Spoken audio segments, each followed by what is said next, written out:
Completed a LaTeX tutorial. The general takeaway is you can do a number of things with LaTeX in Jupyter without explicitly installing LaTeX. Some of it will break even though it's correct LaTeX just because of the way Jupyter reads Markdown. I have shared a sample notebook with some commands that you will need. Basically, all of the stuff you will need to try to write up Shalici solutions is in the notebook. Just go through the examples, see the way you write subscript, superscript, the way you align equations, and that's all you should need. Um, yeah, I'm sorry I forgot to record that, but I'm also glad I realized that early on rather than going through the lecture and then realizing it. So we were at Uh, chapter 8, yeah.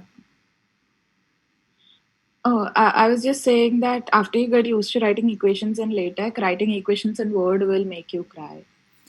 It's so much easier in LaTeX. I'm not even kidding. Like those, like it's annoying to understand the syntax, but once you do, it's super easy. Mm-hmm, mm-hmm, mm-hmm. That's Okay, all. so this class is about a generalized family of linear models, which is called general additive models. Additive models are basically a super class of linear models. That's what this chapter goes about discussing. That okay, you can typically just use I'm going to call them GAMs, general additive models, but we try to use linear models. And it also focuses on somewhat an R perspective because in R, you can just to do linear regression, it's a one line statement, like it's and it gives you all of the statistics and all of that. I might also be able to demonstrate that at the end, but either way, the point being, it discusses that instead of using that linear model command for linear regression, you can just use a GAM command for generalized additive models, and you you will face no downside. Like it is only equal to or better in terms of the performance.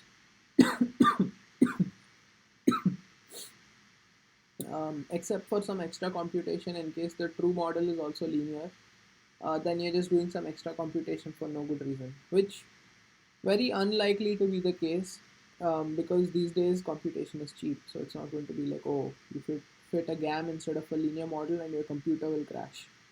That's almost never going to be the case. So that's what he goes about discussing at some point, but also in general analyzing additive models and why they are more general than your linear models. So, consider this setup where we've discussed expectation of y given x is equal to x. Um, Formally, this is the definition of a GAN. This is a sum of partial response functions. Now, partial response basically just means a response per covariate or per predictor variable. Again, x's are the covariates, features, predictor variables, regressors, or something. Swapnil, are you sharing the screen? I think it's not visible. If it, Oh, thanks, thanks, thanks. Great point. Thank you very much for pointing that out. I assume my screen is visible now.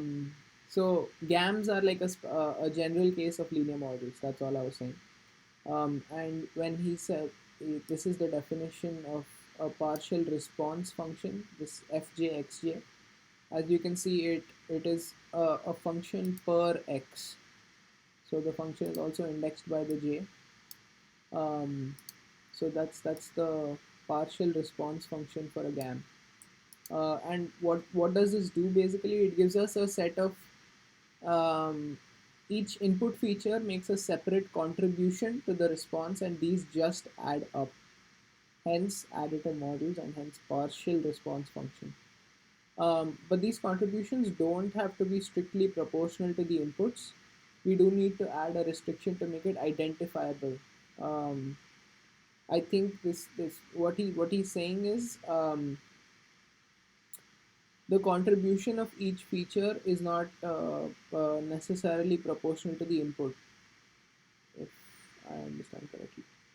Um, um, but in order to make this model identifiable, because you can imagine a case where if two features are even slightly correlated, um, um, you're going to have a case where you can arbitrarily assign this function to those features, and then one of them will explain away the other, that sort of thing. So your model won't be identifiable. You will arrive at a set of models that could perform equally well. So essentially, what he's trying to say is, without loss of generality, let's say that all of the constant terms in this expectation of y are summarized by this alpha. So what he's saying is just to center all the response variables, center all the partial response functions, right? Not the response variables. And he sort of explains why this is the case. Um, he just says that take all of the constants away. Like if your expectation is 0 plus a constant k, remember that expectation of a random variable is a constant, right? Um, so if your expectation is actually not 0 but 0 plus k, then you can just take k away and add it to alpha. And now your expectation is 0 because overall your expectation of y is this plus this. So just take away the constants from one side, add it to the other side, and then you can say that rest of these at least are centered. And that makes your model identifiable, or at least tells you that these models can't arbitrarily throw around some constant factors among each other. When I say these models, I should say these response functions cannot arbitrarily throw around constants or redistribute some constant factors among each other in order to make the model non-identifiable. So hopefully that's clear. If that's not, then please tell me again, because up till now I didn't understand this as clearly, but as I'm explaining, I'm understanding it much better. Okay, seeing none, I'll move ahead. Additive models keep a lot of the nice properties but are more flexible. Of course, linear models are fairly straightforward to interpret. We have discussed this before, your parameter, feature importance, all of those things. The partial response function plays the same role, but instead now, because you have a function instead of just a parameter. So earlier you had a beta I for an xi, or let's say beta j for an xj column, but now you have an fj for an xj column. So instead of just a point parameter, you now have a function. So slightly harder to interpret directly, but then you can also visualize this and look at what happens, and it conveys more information and imposes fewer systematic distortions on the data. This was a little unclear to me what systematic distortion means here, but okay. Um, yeah, so let's go to how we are fitting linear regression models. So the general form of linear regression models are beta naught plus beta x, which is to say summation of beta j xj from j is equal to 0 to p, where x0 is equal to 1.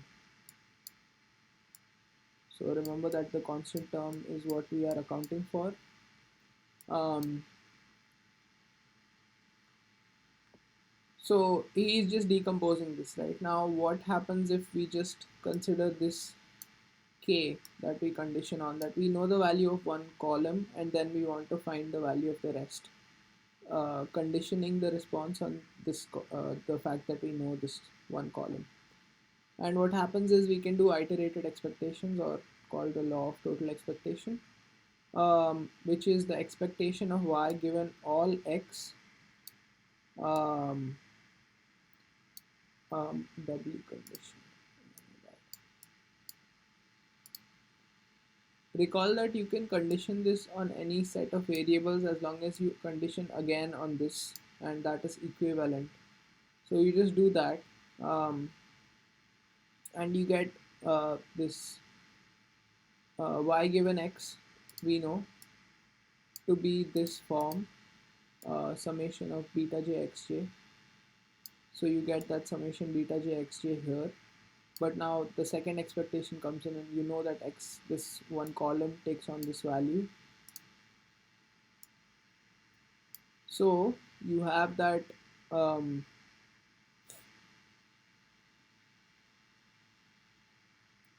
other than j not equal to k. Why is that the case? I had an explanation for this, I don't know. Anyway. Um, Beta k xk plus the expectation of the rest of the terms. Okay, he just takes that out, right? Okay, yeah, that's that. Okay. So here you have all of the x's. Here he takes one of them out because you know this value. So this is now a constant. So expectation of a constant is a constant. I thought I had written this down, but evidently not. And you have the expectation of the rest of the columns given this one column. Note that we're still on linear regression, right? General form of a linear regression model, to be precise. Anyway, if you take this rest of this term on the other side, you obtain this expression for beta k xk as the expectation of y given xk minus the expectation of the rest of the columns, the response, the predicted response variable given xk. So y minus the predicted response except the column xk given xk. And this is called the partial residual for the kth partial residual. Um, and recall the concept of residual was basically after you fit your data, you have your y, you have your x. If you have some data, you fit your data. Your residual is the distance from these points to the column. And in general, if you have a good fit, then your residuals are going to represent. You make the assumption of Gaussian noise, so your residuals are going to be a independent Gaussian noise, which is that's the idea. So at some point he also mentions, you should observe your residuals whenever you fit a linear model, because if your residuals have some patterns in them, then you're not doing a good job at fitting, or maybe you're overfitting something. Either way. Um, so that's what he says, that this is the expression for the kth partial residual. Um, uh, yeah, that's about it. And he suggests the following scheme for linear models, which is known as backfitting or the Gauss-Seidel algorithm, and it's a very intuitive algorithm. You start with your n cross p plus 1 inputs x, where the zeroth column is 1. You start with your n responses y. You start with a small tolerance that you are okay with this amount of variation at, like, if there is a, we'll see how delta comes in. Okay, center or both of these, we discussed that already, like why centering is important for the breaking the correlation, the constant identifiability of the model. Identifiability.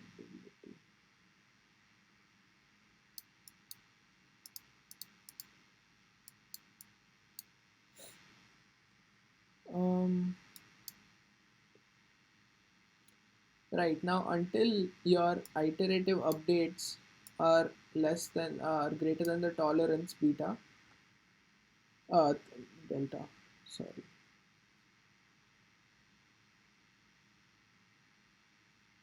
Yeah, you want your change in estimates to be greater than this tolerance. So until this is less than a tolerance, this will run. um, the idea is that it converges, but there is no proof given, and he's also like, I don't think there is a proof. He's just like, this converges in practice. Now each step, what you're going to do is calculate the partial residual yi minus j not equal to k beta j x ij. And recall that you have the column xk, like you have your data, right? P cross n cross p plus 1 inputs x.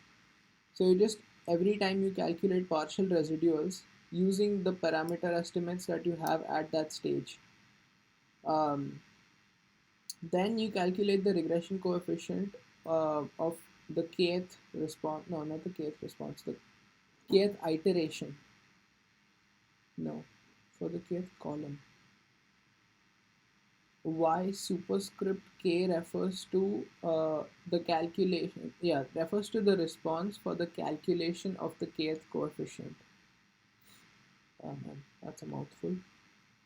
I hated when people do that, but now I realize that you have to be technically precise whenever you're talking about things. Anyway, the regression coefficient is to estimate the relationship between y and that column xk, which is like the parameter beta k. So gamma k is like a new estimate for beta, and then beta goes to gamma. So you update your estimated parameters. So you go column. Oh wow. So you go column wise. You go the first column, second column, third column, fourth column, fifth column of your x's. You estimate your beta naught, hat, beta 1, hat, and so on and so forth. Um, and that is the backfitting algorithm. It's as simple as that. And then finally you calculate your constant term, which is after you calculated all of these estimates, you go ahead and use your other estimates to calculate your constant. Fairly simple. Any questions so far? Interrupt me at any point whenever you have questions, please.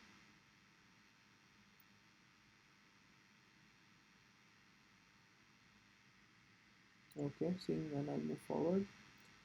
At each step, each coefficient is adjusted to fit in with what we have already guessed about the other coefficients. That is why it's called backfitting. It is not obvious that this will ever converge, but it generally does. A nice side comment. Gauss created the algorithm, so he clearly thought it would converge. Um, Backfitting is rarely used because these days it's just easier to directly calculate the closed form solution. But the cute thing about backfitting is that it doesn't actually rely on linearity. Okay, so defining partial residuals in analogy with the linear case, you can go about calculating y, um, like y as in why, why this formula holds. I've given you some math to figure this out. And also a side note, whenever you see the term QED, it means quod erat demonstrandum or hence proved. I didn't know this. I googled it. Actually, I found this out a couple of months ago. I never had a chance to use it, but I started using it, and it feels really cool to use Latin terms to prove your theory. Anyway, um, pseudocode for backfitting additive models, just one extra step, where you center the coefficient for each data point in xk. I'm a little unclear on exactly what this means, but it keeps each partial response function centered, and you can think of that as an analogy to how we want identifiability in this case. So I guess that makes sense. Um, um, Again, if you're not clear on identifiability, interrupt me and we can discuss that.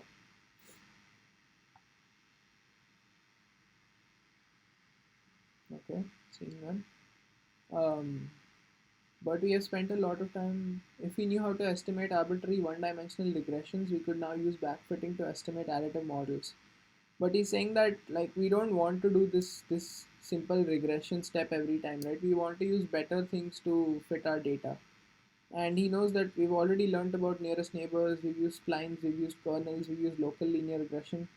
Anything else we feel like substituting here can go in place of this S function.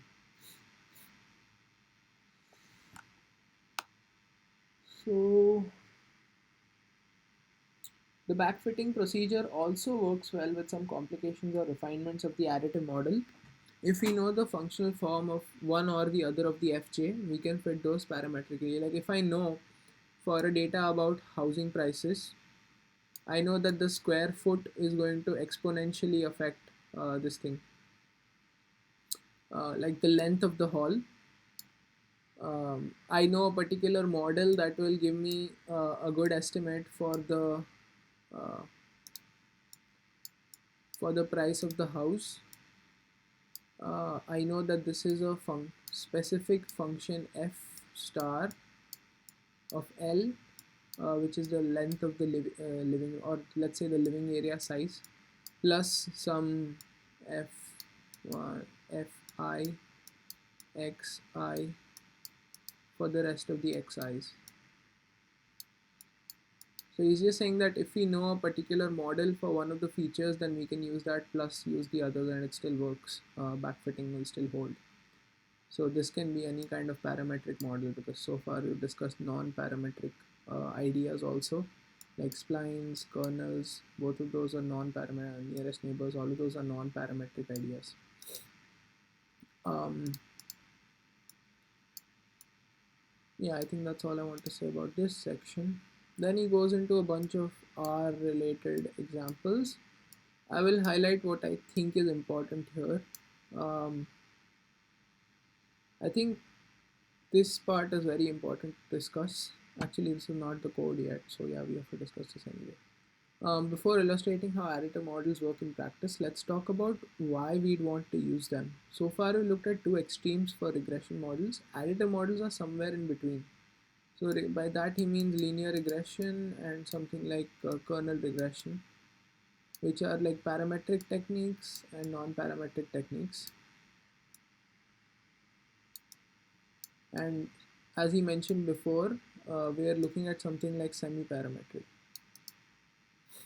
where you can have parametric models for this f and have non-parametric models for the rest, and basically combining them.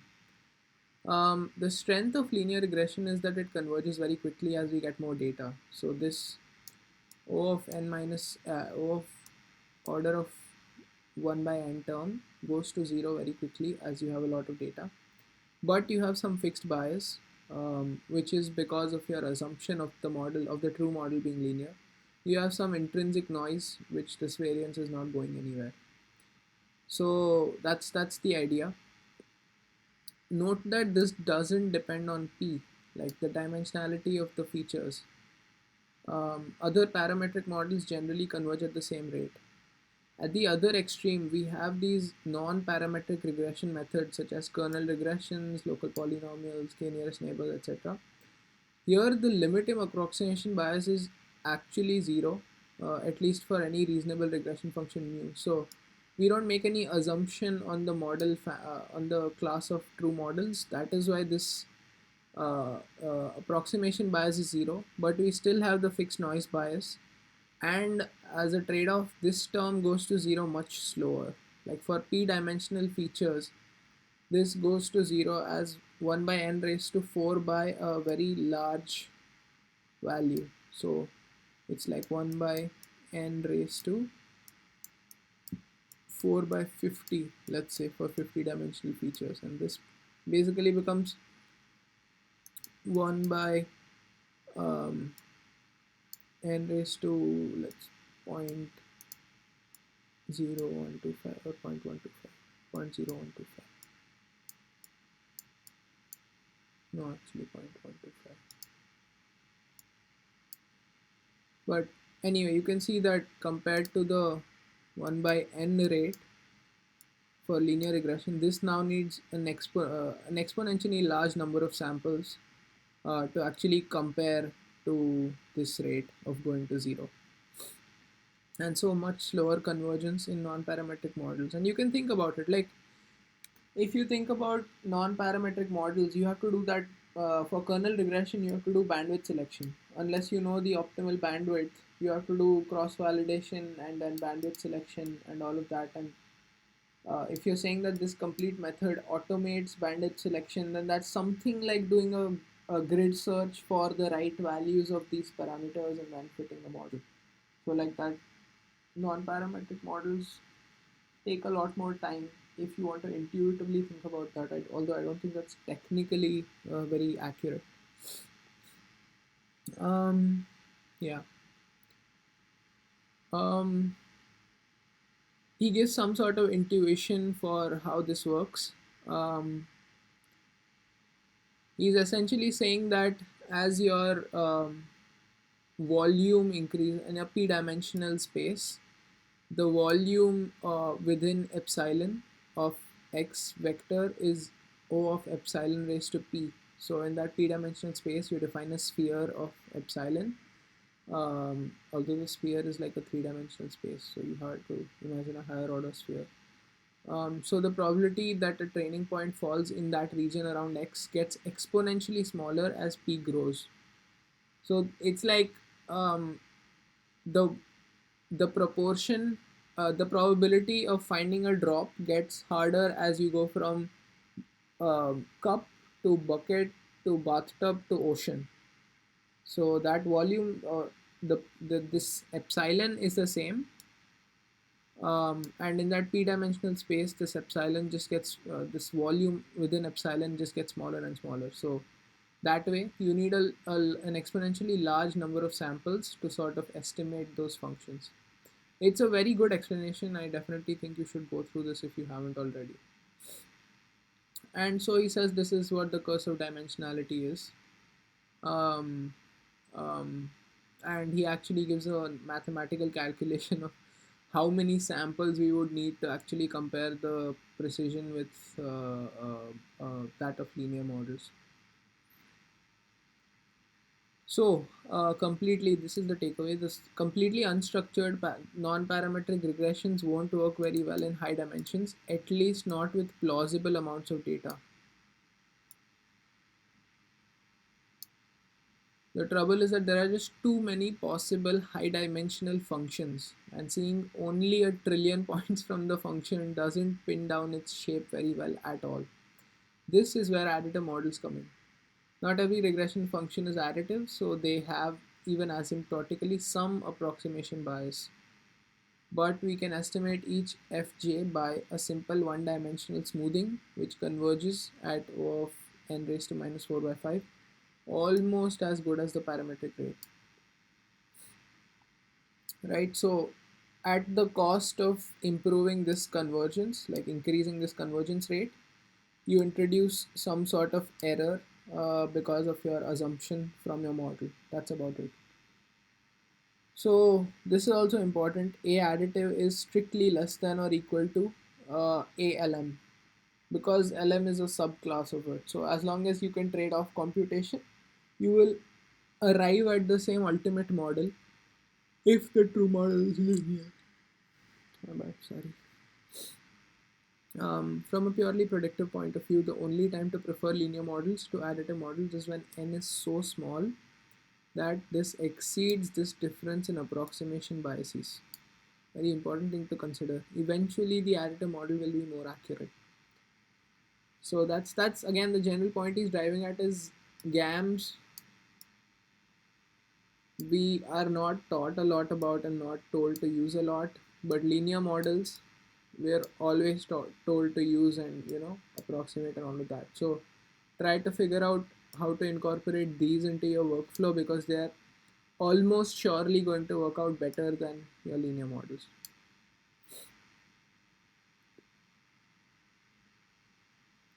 He gives an example about housing prices and so on. I'm going to skip that because that's not very relevant right now.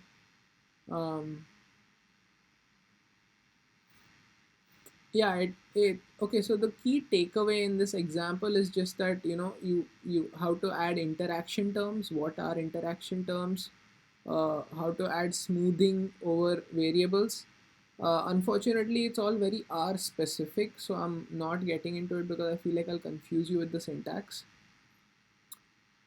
But maybe I can try. Okay. So what he's saying is this is your y. Every time you write this is lm, so this is a linear model call. The formula is basically your y regressed on x. So what you give R is a data set, a data frame.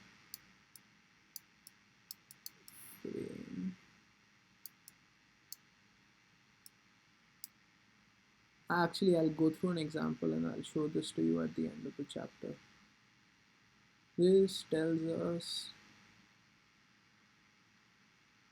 yeah, this was the residual part I was talking about. One of the big things wrong with linear model is that its errors are highly structured for this particular problem, not in general. But this is a way to find, like, if you fitted the wrong model, the residuals will be highly structured and very far from random. So your assumption is random noise, but your noise doesn't actually turn out to be random. When I say residuals, I basically mean you can't fit the noise, so residuals are representative of the noise, which is why they should be random. But if they're not, then you're doing something wrong. So in this case, this is the reason that happened. and in your cases it will be different reasons. But going to interaction terms, sometimes you want to add a sort of interaction term to your data. You know that latitude and longitude, you can't just add the latitude and longitude together. You should have some sort of interaction term that gives you a geographical sense of where houses are located. Because in Mumbai, houses near the sea are more expensive, houses in the interiors are less expensive, there are some developing areas that may not be as expensive. So you can't just be like, oh, latitude plus longitude. That doesn't tell you anything, because in this case Navi Mumbai might be equal to South Bombay, and that doesn't make sense if you're evaluating different housing prices for the same sum of latitude plus longitude. So that's what he's saying, that there might be interaction terms we want to involve. One particular way of adding an interaction term is this Taylor approximation first order. The zeroth order Taylor approximation just gives you the constant value at that point. I think the derivative, if I'm not mistaken. I don't know. The first order gives you a particular function, um, and then two-way interaction come in when you go to a second order expansion. This part was a little unclear to me. I almost understood it, but I won't try to explain it because I'm not completely sure. Or maybe I will try to explain it with this caveat that I'm not completely sure what this means. So the first part he says is that, instead of just fitting a spline to both x and xj and xk, so we consider two features xj and xk. We want to consider an interaction term about these over these two features, and there are different ways to define an interaction term. Suppose you're using splines. There are two cases. One, both those terms are roughly the same scale, um, in which case you can jointly fit a spline. So that's a thin plate spline. In the second case, when they are not roughly on the similar scale, so curvature in one direction might be like this, curvature in the other direction might be like this. So you don't, I'm sort of drawing in 3D here. So just that axis and this axis. So in this case, you want to sort of scale them equally, because this might just be because you're measuring in meters instead of kilometers, or you're measuring in kilometers instead of meters, something like that. And this might be centimeters. So you want to scale them appropriately in order to multiply them. So in this case, you can just individually fit a curve to each dimension and use a tensor product of smoothing splines along each coordinate. So yeah, that's that part. But um, that's about like fixing one-way interactions. Fixing two-way interactions is slightly more complicated, because in two-way interactions, the same way we discussed that this alpha is a constant that subsumes everything else, and then expected value of yk, not that, y given xk.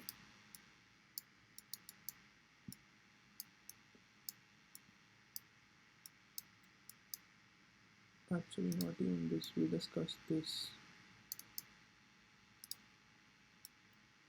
Because alpha subsumes, not subsumes, because alpha collects all the constants, all constants. We can say that expected value of fj xj is equal to 0 for all j, for all xj. I should write fj, xj. So the same way that we said we need alpha to like collect all the constant terms so that this could be independent. I think it is a similar way of saying that the second order term should not involve any first order terms. This is the analog to insisting that all the first order functions have expectation 0. Then the fjk's, the second order interactions, represent purely interactive contributions to the response. which could not be captured by the additive terms. So please go through this section, understand it for yourselves. I tried to provide an intuition about what you need to caveat this, because what you're doing is, when you're trying to make your model more complex, you might just be losing identifiability, because two or more models might then result in the same solution. Okay. Uh, I heard something. I Comment? have a doubt. Yeah. The way that they've defined two-way interactions assumes that the function is commutative, right? Uh, Because they're only considering one after the other. Is yeah. that a reasonable assumption? I think so, because the order of columns shouldn't matter, right? You can imagine your X uh, Mm. as a matrix, and then, I mean, whatever order you put the matrix in, the properties of the matrix will still hold. As long as this is full rank, no matter what order you permute the columns in, it's still going to remain full rank. Mm. That is true. Yeah, and because of the IID assumption, they will be independent. Yeah, makes So sense. you want your data to be uncorrelated, but you don't know if they are or not, and this is, all of this is to do with that assumption. Mm. If they were, then we wouldn't care about these interaction terms, like Yeah, that's true. Yeah, yeah, makes sense. thank you for asking the question. I didn't know what I was going to answer, but that answer makes sense to me. Okay, so the reason we're saying fixing the two-way interaction is because you don't want it to be like, um, so if you say f of, um, how do I come up with a good example for this? If you're saying, no, I still need to think about this more. I'm not going to try and confuse everyone.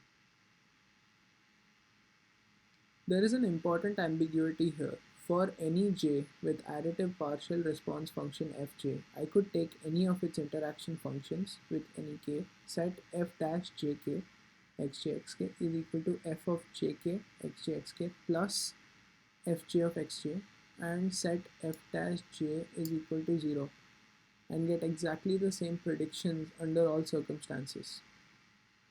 Right, okay. So, what he is saying is, if I write it like this, I can also write this equivalently as f of j is equal to 0, but f of jk is now equal to f of jk plus f of j. I define this as f dash just for um, um, separation. Um, and this is now equivalent to the model we had originally defined. So you lose identifiability. I don't know if that's a very clear explanation, but now it's starting to make much more sense to me. He's saying you can move around these first order terms between this first order interaction and this second order interaction terms, and then arrive at the same ultimate result. So your model becomes unidentifiable, because both these models are equivalent, like the original one with alpha plus fj plus fjk, and the new one with alpha plus f dash set to 0, but f dash jk set to the original fj plus this term. So this is basically equivalent to the first model, where we defined the first model in yellow, this term. This is the first model, and in red is the new model. And as you can see, they both give you the same result. So you lose identifiability if you allow for these first order terms in the second order interactions. And you can't have that. So that's why he's saying that we set all first order terms to 0. And there is a particular syntax in which you write that in R, which will account for that. Another alternative he says is, just for a second order model, just ignore all first order terms. Just absorb them here anyway. And that also makes sense. I mean, yeah. So you can imagine that as you add 3 4 term interactions, this becomes a similar issue, which is what R resolves internally through a particular use of these TI interactions and all of that. Hopefully that was clear. If that was not, please ask me again. I'm more than happy to walk through it.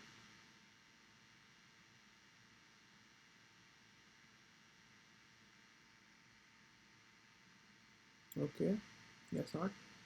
Um, Geometric interpretation, think of regression function as living in a big infinite dimensional vector space of functions. Within this space, the constant functions form a linear subspace, right? The additive functions of all p variables also form a linear subspace.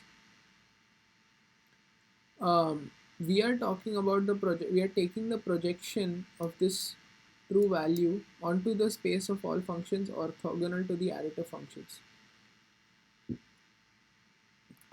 This is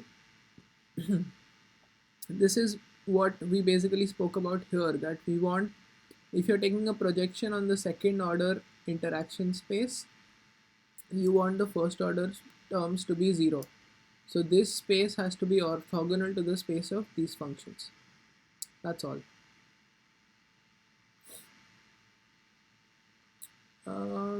Selecting interaction is fine. Just a closing bit of advice. Um, with modern computing power, there are very few situations in which it is actually better to do linear regression than fit and additive models. Two good reasons. One is when you know that the true model will be linear. Second reason is when you have very low data, or data is so high. I feel like there was a third relation that he gave already before, but that doesn't arise in real life maybe. Our data set is so massive that either the extra processing time or extra computer memory needed for a GAM rather than an LM is prohibited. So that's about it. Those are the reasons you should use a linear model instead of GAM. But it's just essentially it's this much of a difference in R. The arguments are the same, so it doesn't matter. Some historical notes on when this additive model idea came about, what it was called originally. And this is again describing the estimating algorithm. What the algorithm we went through is already parallelizing updates, right? We identify column after column. What this guy does is identify all columns once, then update all columns again, then update all columns again, and so on and so forth. But yeah, we are already looking at the parallelizing. Um,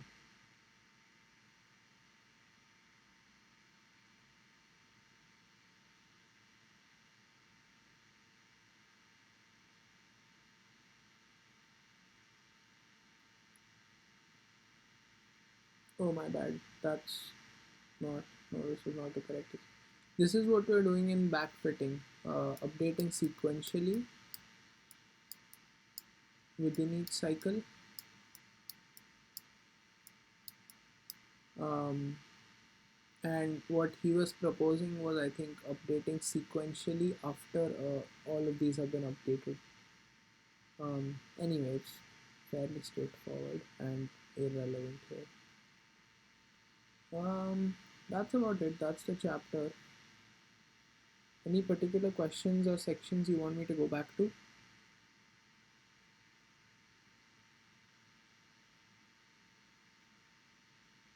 This chapter explains why neural networks work as well as they do, right? They're essentially gigantic function approximators.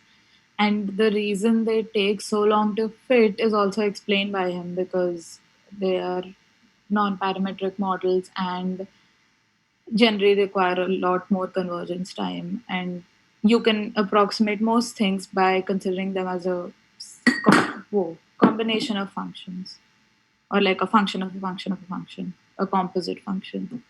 That makes sense, yeah. But also, like, some interesting results have shown that if you over parameterize your model, Mm. you can still get a great fit. And theory, like, I don't know if now there is theory supporting it, but initially it was a very surprising result because when your number of parameters is much higher than your amount of data, statistics tells you that you're not going to get a good fit or you're going to Yeah. overfit.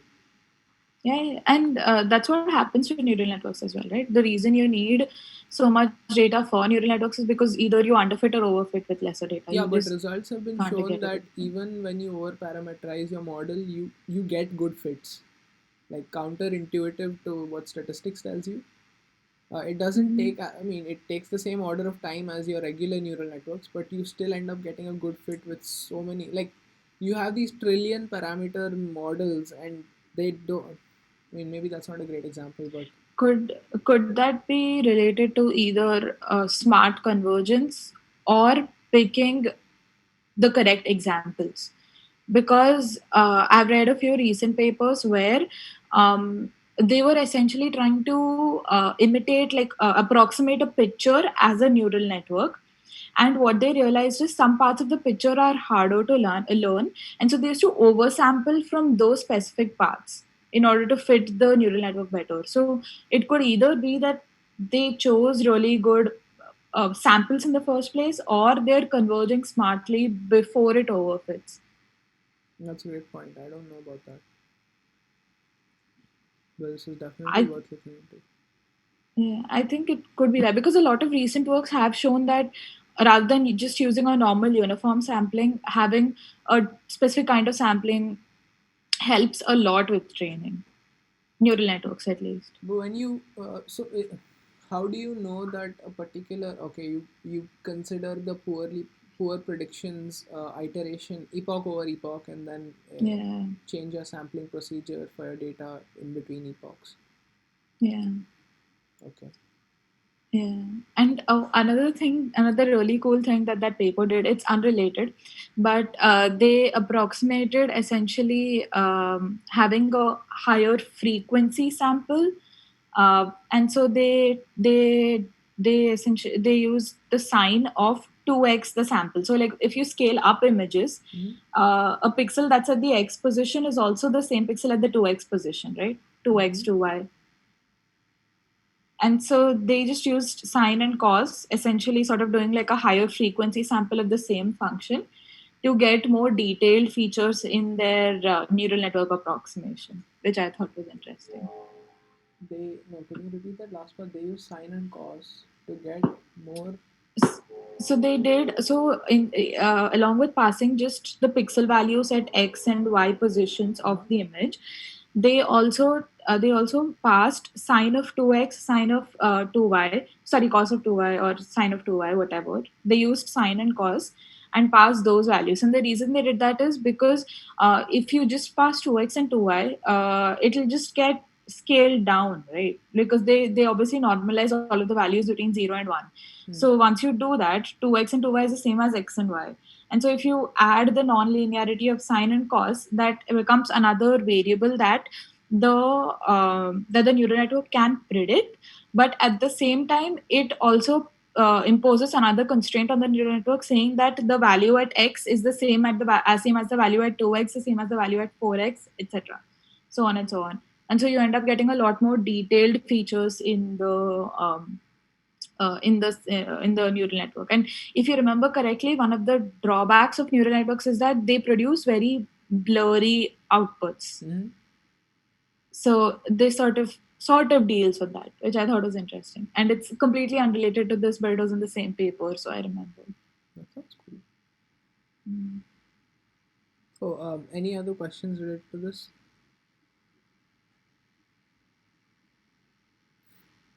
Okay, if not, I can switch my sharing to this cool thing that we call our studio. Hopefully, my machine won't crash.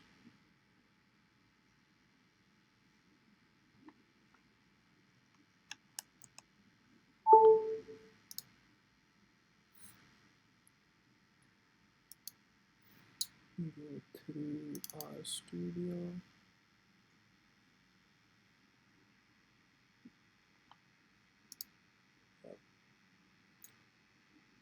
So I'm going to go through something very simple. Um, I'm going to go through a simulation. So I assume this is my true model. Ignore the syntax for now. Just look at what I'm pointing at. Hopefully this is large enough for you to see very clearly now. So this is our studio. I'm just showing you some particular equations, how to sample those equations and how to plot those distributions. That's all. So if I have y0 and y1 as my two response variables, I consider y0 is equal to beta naught plus beta 1 x plus 0 plus epsilon. I consider y1 as beta naught plus beta 1 x plus tau plus epsilon. So epsilon is my standard noise, x is my data. I'm telling you I'm simulating this true model, and then I will try to fit my y to my x and generate a beta 1 hat and a beta naught hat, which is my estimate of those parameters. That's all. So this is the true model. As you can see, the true model is linear.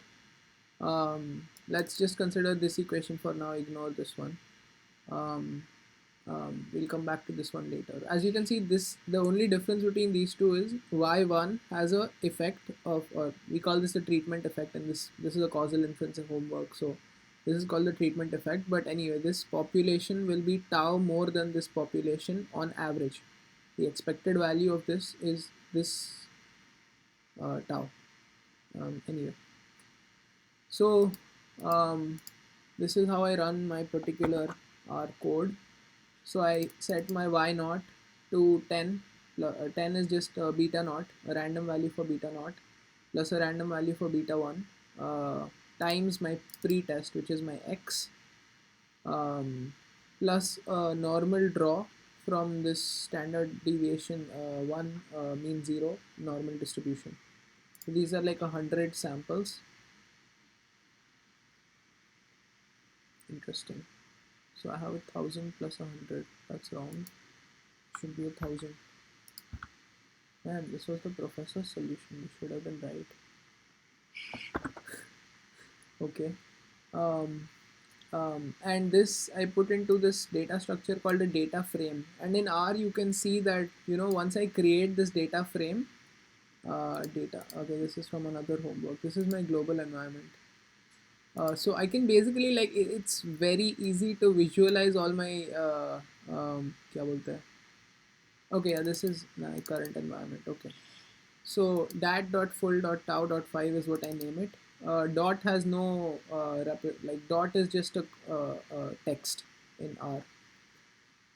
I can see the particular columns, the values for these columns. If I double click, this will generate a nice data frame visualization for me, and very easily I can look at how this works. There are packages I can install to just visualize this in place. I can also just use the command line to plot a histogram of that full tau 5, and my column is the y naught I was talking about.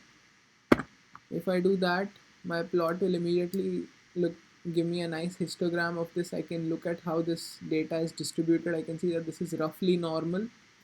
And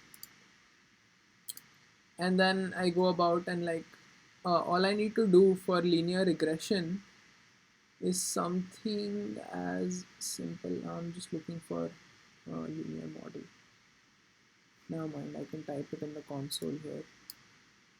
Something as simple as, so I have this data which has the, let's look at the data again. It has the pre-test, which was my x. It has the y naught. Now I want to do this regression of y naught on x.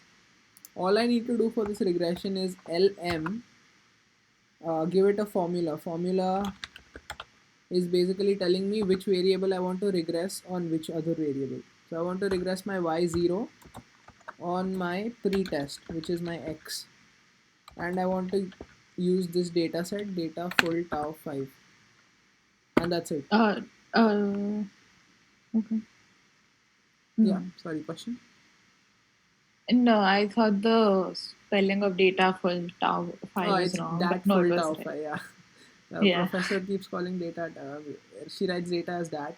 I'm guessing because data has a particular keyword representation in this language. I don't know. Doesn't seem like it, but anyway. So just by this, like, one line, 2 lines to simulate data, 1 line for regression, and I can also generate, this is the most, like, crucial part when you're doing statistics. You want to generate this, actually, I didn't. So I want to store this in a variable lin1. So I did my linear regression fit, and now I want to generate the summary statistics. Lin1, yeah.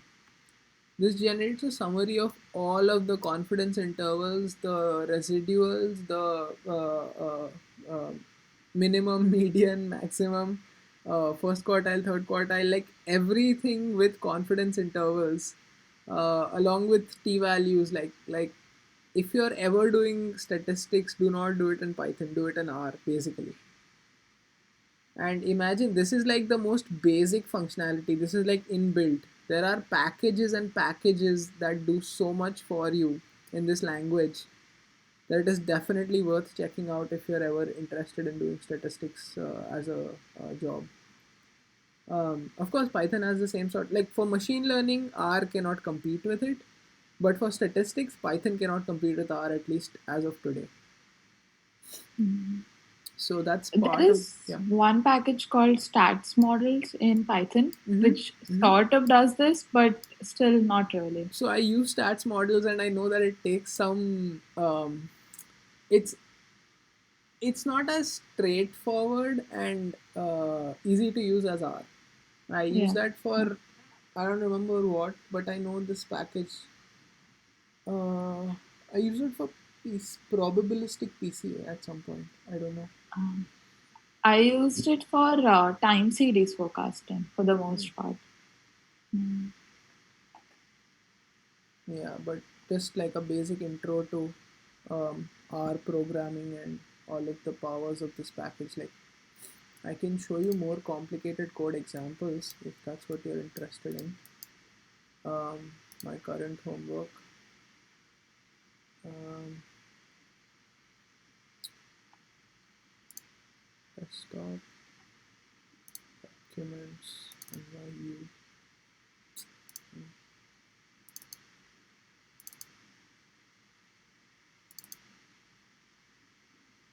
homework 4. Oh, I wasn't. I was opening it in R Studio. No, no.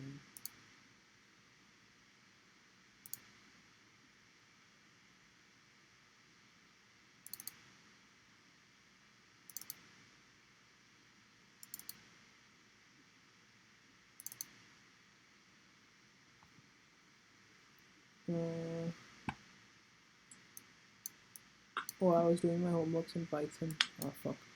That was back then. Never mind. I'm not going to waste any more time. Thank you all for signing in.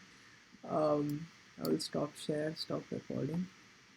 Um, yeah, if you ever find yourself in need of advanced statistics, try to use R.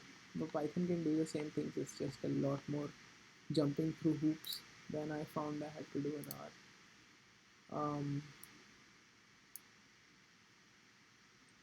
Yeah, that's about it.